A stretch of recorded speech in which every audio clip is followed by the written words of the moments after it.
ලස්සන කුඹුරු යායක ඉඳන් තමයි අද වීඩියෝ එක මම ඔයාලා වෙනුවෙන් අරගෙන එන්නේ.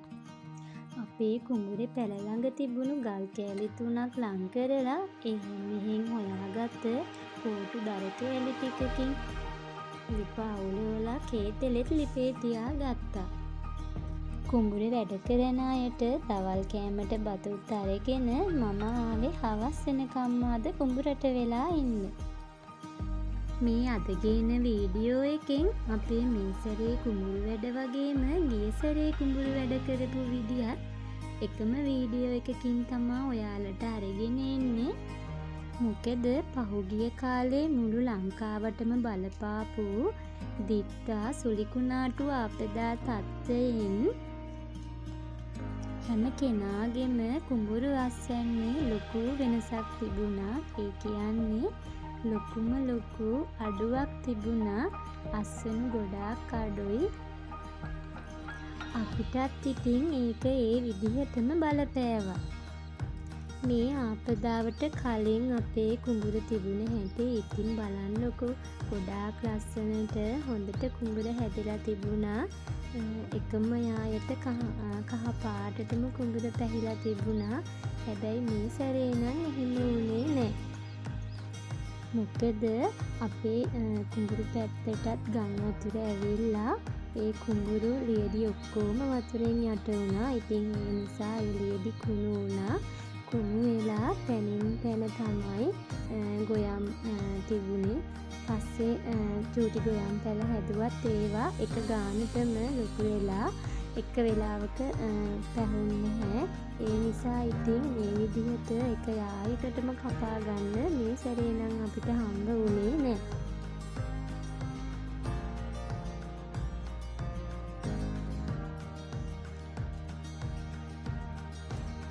ඔන්න ඉතින් ගොයම් කපලා ඉවරයි. දැන් ඒවා මිටිවලට ගොඩ ගහලා කමතට ඇද ගන්නවා.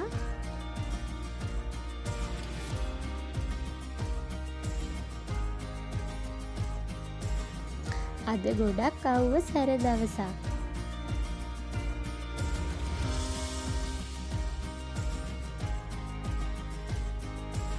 මේ බලන්නකො අවුව සැර වුණාට මෙයාට නම් අවුව ගානක් නෑ.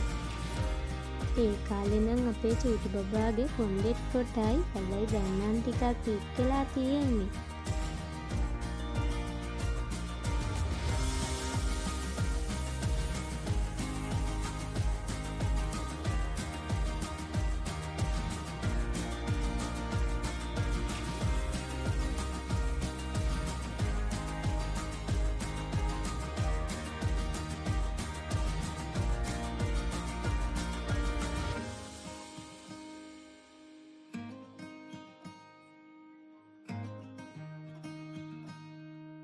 මෙන්න මේ විදිහට කමතේ ටෙන්ට් එකක් ඉලලා අර බැඳගත්ත කොළ මිටි ටික එතනට ගෙනත් දාගන්නවා. ඔයාලට පේනවද එතන තියෙනවා කොහොඹ කොළ අත්තකුත් එක්ක පුංචි ගොයම් මිටක් මේ තියෙන්නේ. ඉතින් මේ ඉස්සරලාම කමතට ගෙනාපු ගොයම් මිට. අපේ ගම්වල තියෙන එක විශ්වාසයක් තමා මේ. ඉස්සරලාම කමතට ගේන ගොයම් මිටියට කලින් අතට ගොයම් මිටක් අරගෙන ඒක කොහොඹ කොළ අත්තක් යකඩ කෑල්ලක් කලින් නම් කුල්ලක් වගේ ඒ වගේ දේවල් තියලා තමයි ඉතුරු ගොයම් ටික ගෙනත් දාගත්තේ. ඉතින් දැන් නම් ගොඩාක් පැරණි දේවල් අඩු වෙලා කොහොඹ කොළ අත්තකුත් එක්ක තමයි මේ ගොයම් මිට ගෙනත් දාලා තියෙන්නේ. ඔයාලගේ පැතිවලත් මෙහෙම තියෙනවද දන්නේ නැහැ. හැබැයි එක එක පැතිවලට ඒ චාරිත්‍ර වාරිත්‍ර වෙනස් වෙනවනේ. ඔන්න ඉතින් මේ වෙලාව වෙනකොට සුනාමියක් ඇවිල්ලා තමා තියෙන්නේ. ඕහෝ සුනාමිය කිව්වට මුහුද ගොඩ ගලන සුනාමිය නන් නෙමෙයි. මේක කුඹුරු කපන යන්ත්‍රයක්. මේකෙන් අපූරුවටවත් කොළ ගොයම් කොළ ටික දාපුවාම වී ඇට ටික වෙන් වෙලා එනවා.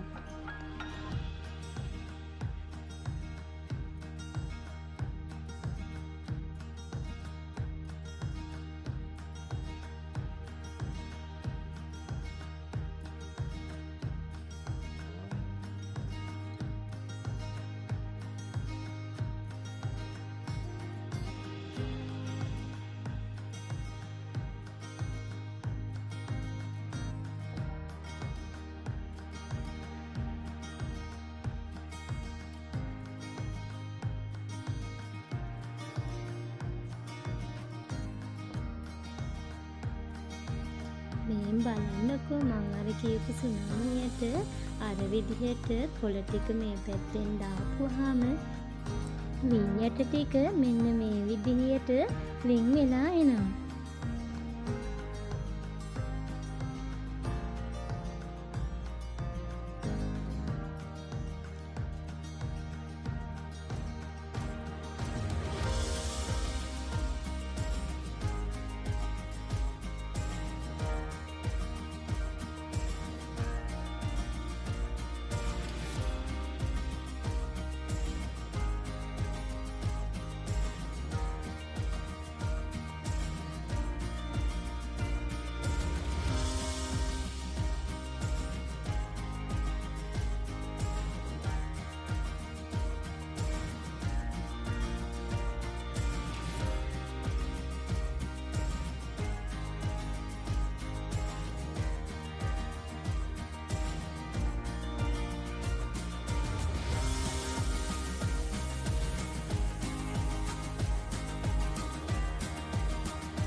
තාක්ෂණයේ දියුණුවත් එක්ක අපේ රටට මේ වගේ දේවල් ආවට අපි දන්නවා පැරණි ක්‍රමයට මුලින්ම නම් හරකුන්ගෙන් තමයි මේ වැඩේ කරගත්තේ.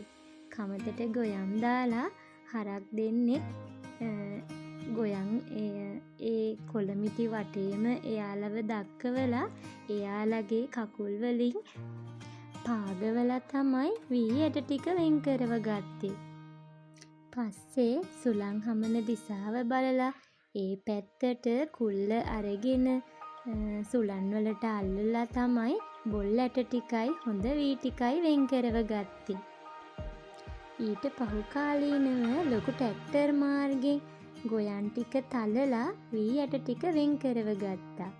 ඊට පස්සේ පොඩි ට්‍රැක්ටර් වලට ෆෑන් එකක් වගේ දෙයක් හයි කරලා ඒක ට්‍රැක්ටරේ ක්‍රියාකාරීත්වයෙන්ම ඒ කැරකෙවන සුළං මාර්ගයෙන් වී ඇට ටික වෙන් කරව ගත්තා. ඉතින් අද වෙන විට මේ වගේ සුනාමිය ඒ වගේම අපේ පැතිවල නම් භූතයා කියලා කියන තව කොළ මඩින යන්ත්‍රයක් තියෙනවා. මං ඔයාලට තව වීඩියෝ එකේ යන ගමන් ඒ දේ පෙන්නන්නම්. මොකද මේ සැරේ අපේ ගොයම් වැඩ කරන වෙලාවේ ඒ මං කියන භූතයා කියන කොළ මඩින යන්ත්‍රයක් අපේ කුඹුරට පල්ලෙහා කුඹුරේ මේ වගේ ගොයක් කපන්න ඇවිත් තිබුණා.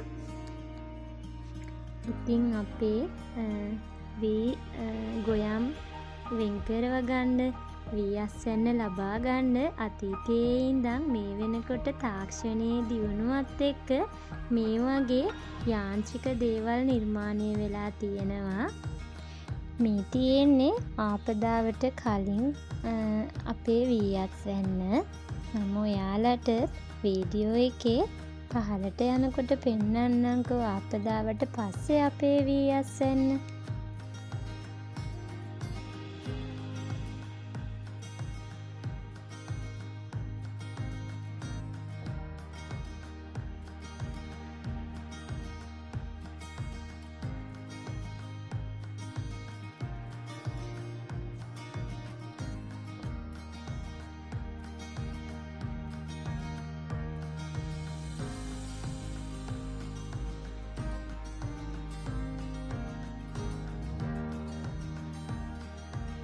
අර මං කිව්ව භූතයා තමයි අර ඈතින් තියෙන්නේ.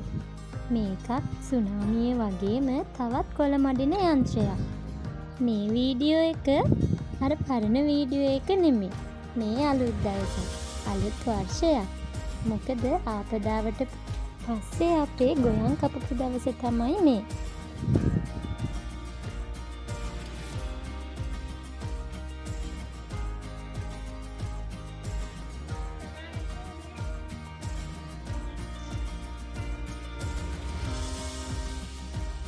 ඔයාලට පේනවද කොච්චර පාළු ගතියක් මේ කුඹුරේ තියෙනවද?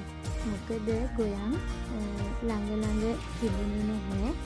ගොයම් තනින් තන තමයි තිබුණේ. ඉතින් මේ හින්දා ඇත්තටම ගොඩාක් අස්වැන්න අඩුයි. ඔන්න බලන්නකො වෙනද වගේම චූටි බබා නියර දිගේ දුවනවා.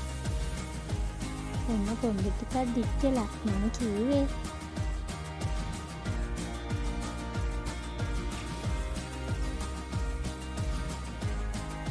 මේ සැරේ නම් ලොකු පුතත් ගොයන් වැඩවලට උදව් වුණා. එයා දැන් ටිකක් ලොකුයිනේ. ඔන්න අපේ මේ සැරේ මුළු අස්වැන්න තමයි මේ. මේ සැරෙත් අර ඈතින් ඉන්නේ සුනාමිය.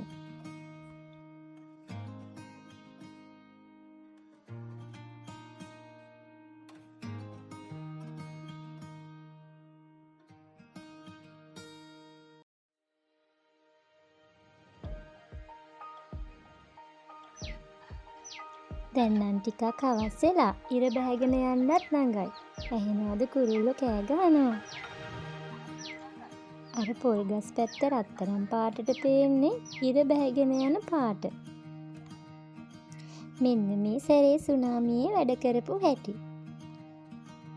ඔයාලා හැමෝටම බුදු සරණයි. අලුත් වීඩියෝ එකක් අරන් එන්නම්.